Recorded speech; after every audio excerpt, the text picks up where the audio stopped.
You know what's worse than losing your life savings? Losing your faith in people who wear robes and speak about karma. I thought I'd found peace in a temple garden in Chiang Mai. Instead, I found the most elaborate con I've ever seen. And I fell for every single lie. If our stories resonate with you, don't forget to like, comment, and tell us where you're watching from. This story was shared with us by one of our long-time viewers. He asked us not to share his name, but he wanted his experience heard. I came to Thailand because Alaska had become too quiet after my wife died. Sarah passed 2 years ago from cancer, and our little house in Anchorage felt like a tomb. 60 years old, retired from 35 years of commercial fishing, and my pension could go twice as far in Southeast Asia. I'd read about expats living good lives in Thailand for a fraction of what it cost back home. Chiang Mai seemed perfect. Temples everywhere, mountains, street food that cost less than a coffee in Alaska. What I didn't expect was to meet Tanakit in the temple garden at Wat Chedi Luang during my second week there. She was sitting cross-legged, under a massive Bodhi tree, wearing pristine white robes, reading what looked like ancient Buddhist texts written in Thai script.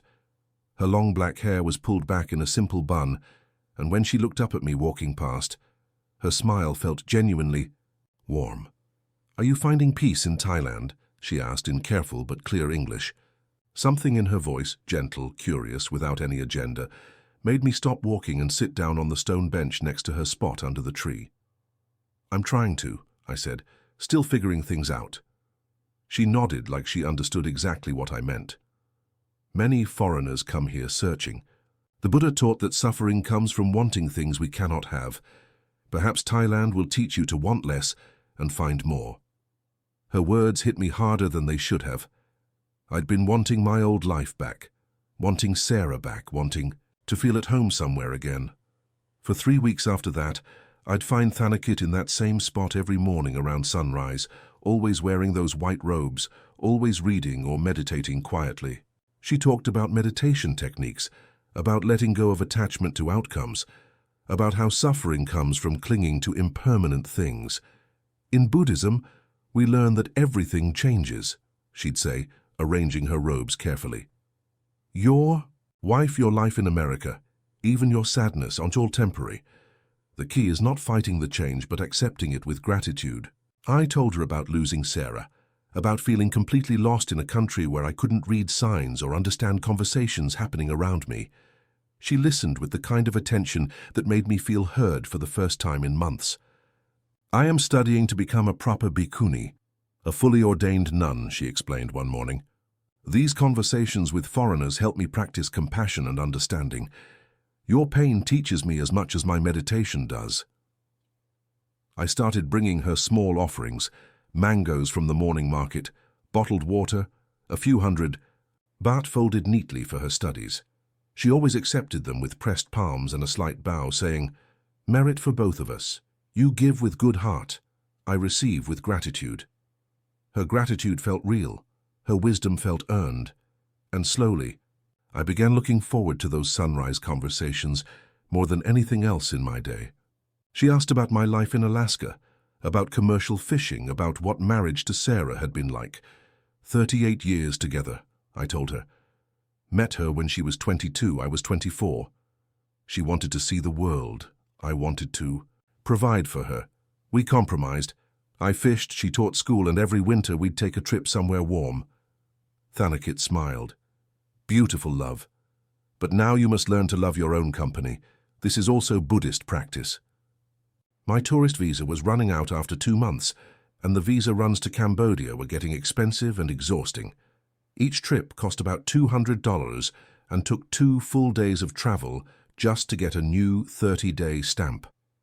When I mentioned this frustration to Tanakit during one of our morning talks, she got quiet for a long moment, staring at the ancient temple ruins behind us. Then she said something that should have been a red flag, but sounded like wisdom at the time. "There are ways to stay longer that don't involve leaving every few months like a refugee from your own peace." She explained that some foreigners married Thai nationals purely for visa purposes, but quickly added that such arrangements went against proper Buddhist principles of honesty and non-attachment. "However," she said carefully, I know of people who help with complicated situations for foreigners who are truly serious about staying in Thailand permanently to study Buddhism, not for business or pleasure, but for spiritual development. I asked what she meant. Sometimes the universe provides solutions that serve multiple people's needs. A Thai woman who wants to help a foreign Buddhist practitioner, a foreign man who wants to stay and study Dharma. If both parties understand the arrangement and benefit equally, perhaps it creates good karma rather than bad. She touched her prayer beads thoughtfully, but such things must be handled very carefully, with proper guidance from people who understand both Thai law and Buddhist ethics. I told her I'd think about it. That night in my small apartment, I did nothing but think about it. The idea of not having to pack up and leave Thailand every month felt like freedom. The next week, Tanakit introduced me to her temple sister Kulthira, a woman in her early 40s who handled administrative matters for foreigners seeking long-term spiritual guidance in Thailand. We met at a small coffee shop near Wat Chedi. Luang and Kulthira was immediately impressive. Professional demeanor, perfect English with a slight British accent, wearing a conservative business outfit that made her look like someone who worked for the government. Tanakit tells me you're interested in staying in Thailand to study Buddhism more seriously, she said, pulling out a leather folder filled with official-looking documents. There are options for people in your situation, but they require careful handling. She explained something called spiritual partnership marriages, legal unions that allowed foreign practitioners to remain in Thailand while pursuing serious Buddhist studies under temple supervision. These are not romantic relationships, she emphasized. They are administrative arrangements that serve both parties and create merit for everyone involved. The Thai partner receives financial support for her family. You receive legal residency status, and the temple receives donations for facilitating spiritual development. She showed me forms with government letterheads, talked about monthly temple endorsements that would satisfy immigration requirements, and explained the fee structure, monthly payments for spiritual guidance and cultural education that would justify the marriage to officials. The woman you'd partner with would be a devout Buddhist seeking to support foreign practitioners. You'd meet monthly to maintain the appearance of a legitimate relationship for immigration purposes, but your actual focus would be on your spiritual development under temple guidance. It all sounded legitimate, official, and exactly what I needed. Her name was Waranya, 26 years old, soft-spoken, and wearing a traditional Thai silk dress when Kulthira brought her to meet me at the same coffee shop the following week.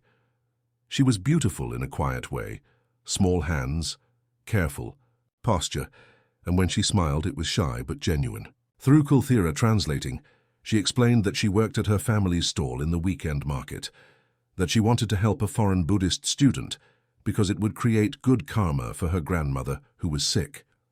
She understands. This is purely for visa purposes and spiritual merit, Kulthira assured me. Her family needs support for medical expenses, and she believes helping a sincere foreign practitioner will bring blessings to her grandmother's recovery. Waranya spoke briefly in Thai, and Kulthira translated. She says you seem like a kind man who truly wants to learn about Buddhism, not someone looking to take advantage of Thai women. I felt a wave of relief at that assessment. We discussed the practical arrangements. The marriage ceremony would be simple, held at a small temple outside Chiang Mai, where Kulthira had connections. Afterward, Waranya and I would meet monthly, for a few hours to maintain the appearance of a legitimate relationship, sharing a meal, taking a few photos, discussing my progress with Buddhist studies. I'd pay 15,000 baht monthly for her family's support, and another 10,000 to Kulthira for temple administrative fees and immigration consulting. This isn't a lot of money for you, Kulthira said, but it will change her family's life and ensure your legal status in Thailand. Everyone benefits. Everyone gains merit. Waranya smiled and pressed her palms together in a Y. When we shook hands, through Kulthira, she said, I hope this arrangement brings peace to your heart and healing to your grief. The temple ceremony felt rushed from the moment we arrived.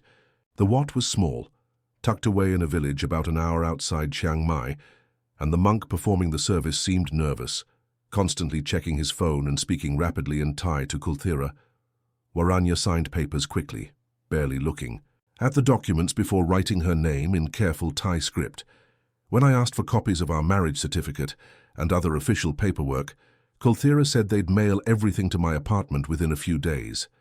Thai bureaucracy moves slowly, she explained, but the ceremony itself makes everything legal immediately.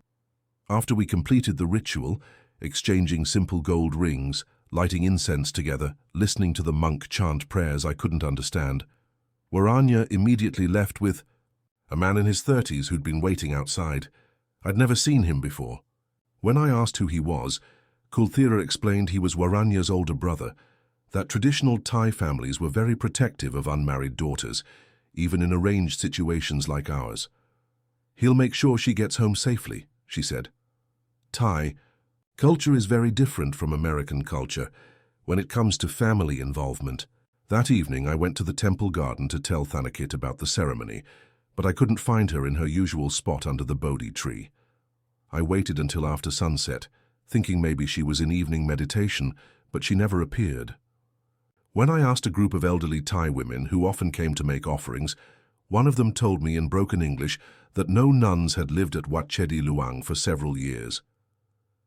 "Maybe you mean tourist lady," she said. "Many tourist ladies come here, dress like nun, take pictures." I assumed she'd misunderstood my question. 3 weeks after the marriage ceremony, I was having breakfast in my apartment when someone knocked loudly on my door. 2 immigration officers stood outside, a stern-faced Thai man in uniform and a younger woman who spoke excellent English. "Mr. Sterling," the woman said, showing her badge, "we need to ask you some questions about your recent marriage to Miss Waranya Chomchai." They came inside and immediately started taking notes about everything: my furniture, my personal belongings, whether there were signs that 2 people lived there. "Where does your wife keep her clothes?" the male officer asked through the translator. "Where are your joint bank accounts, family photos together?" I had none of that. "We don't live together," I explained. "It's a spiritual arrangement through the temple." The female officer's expression hardened. "What temple?" When I tried calling Kulthira to explain the situation, her number was disconnected. I gave them the address she'd provided for her office, and they told me to meet them there the next morning. That night I couldn't sleep. Something was very wrong, but I couldn't understand what. The next day, the address Kulthira had given me turned out to be a vacant lot behind a 7-Eleven. No office, no building, just weeds and garbage. The immigration officers were not amused. Panicking, I rushed to Wat Chedi Luang looking for Tanakit, hoping she could help me contact Kulthira, or at least vouch for my sincere intentions to study Buddhism. The temple assistant, a thin man in his 50s, told me that no one named Tanakit had ever studied there. "You mean the lady in white clothes who talks to foreigners?" he asked. "She not nun. Sometimes people hire local women to sit in temple, make foreign men trust them. Very common scam in Chiang Mai." My stomach dropped. My spiritual marriage wasn't legal. The papers I'd signed were worthless. Immigration gave me 7 days to leave Thailand voluntarily or face detention and deportation. Proceedings. I hired a local lawyer named Pimchanok, who spoke blunt English and had clearly seen this situation before. "You got caught in visa marriage scam," she said, without any sympathy in her voice. "This operation has been running in Chiang Mai for 6 months, maybe longer. They target older foreign men who come to temples looking for spiritual guidance." She explained that I'd been systematically groomed by a criminal network that specialized in fake religious experiences.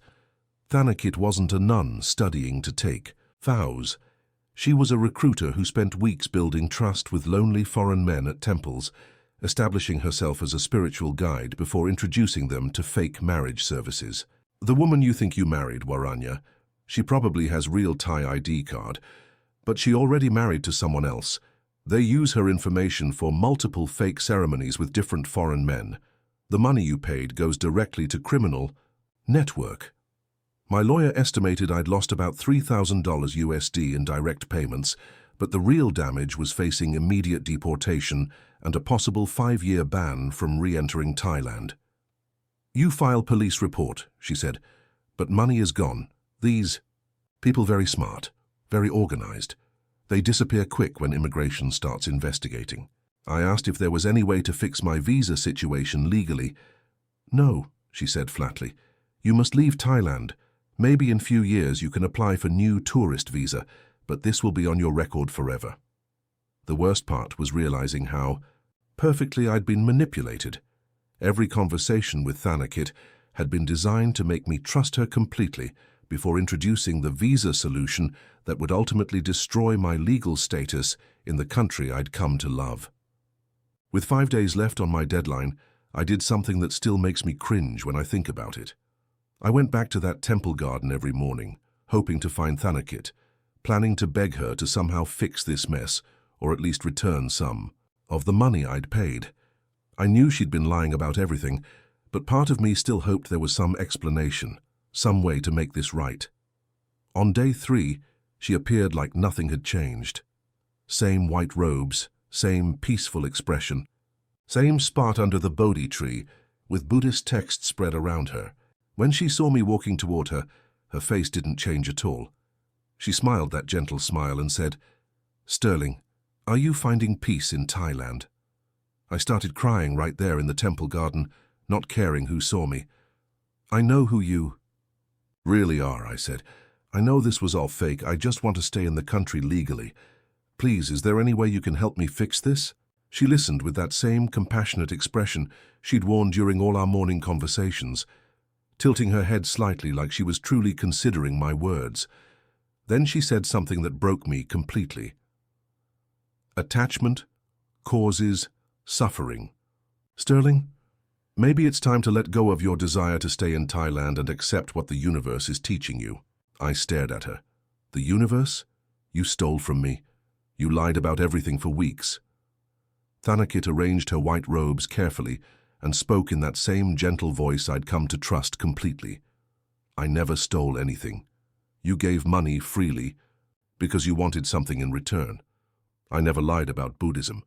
Everything I taught you about suffering and attachment was absolutely true.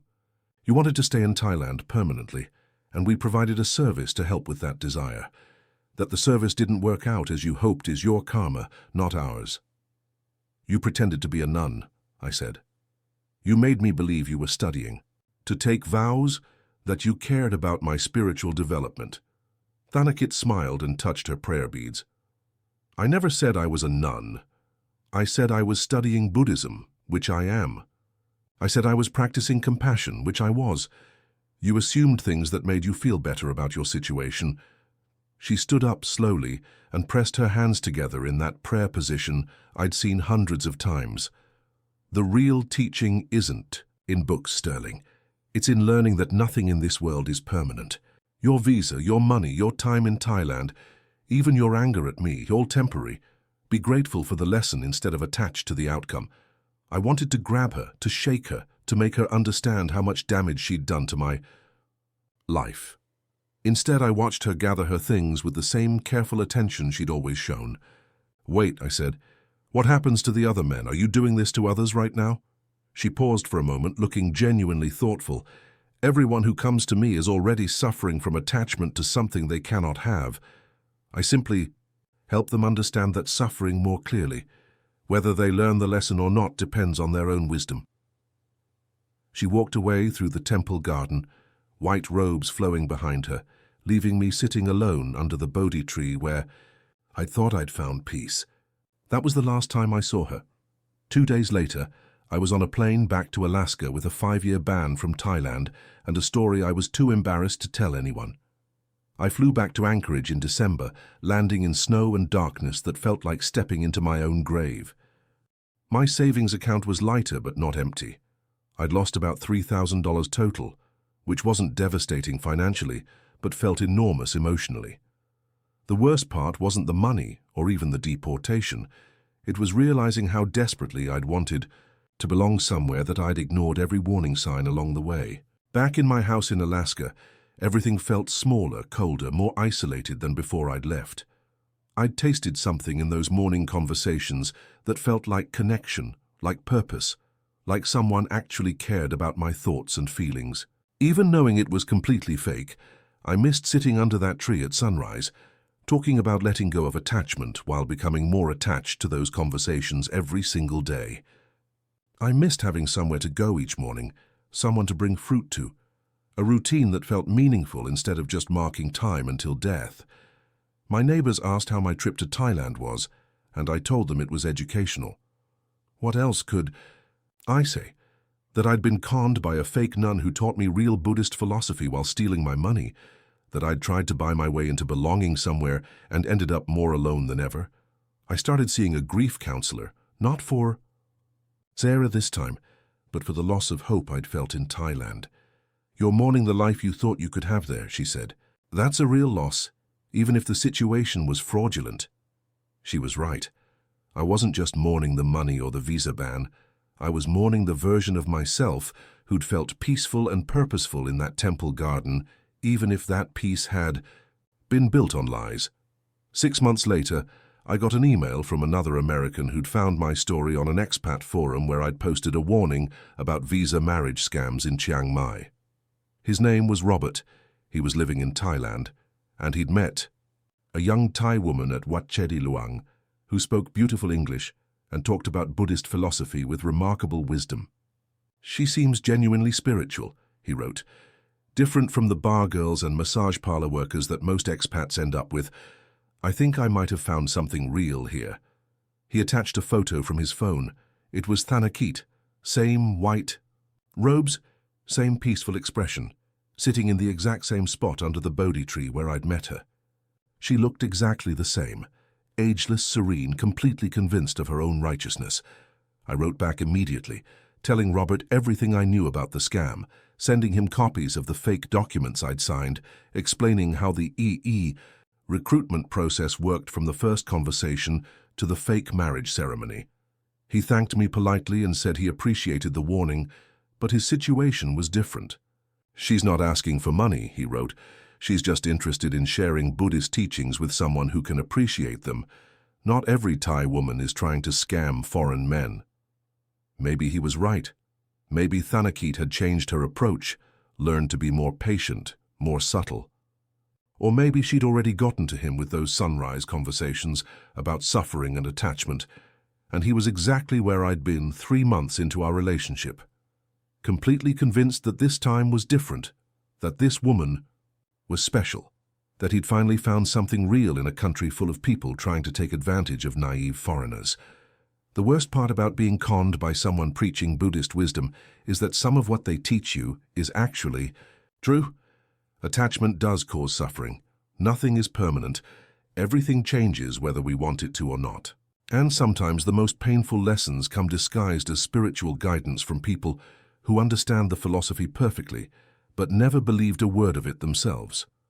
I still think about Thailand every day, not about Tanakit or the scam, but about those early morning moments in the temple garden when I felt like I was learning something important about myself and the world. Maybe that was real, even if everything else was fake.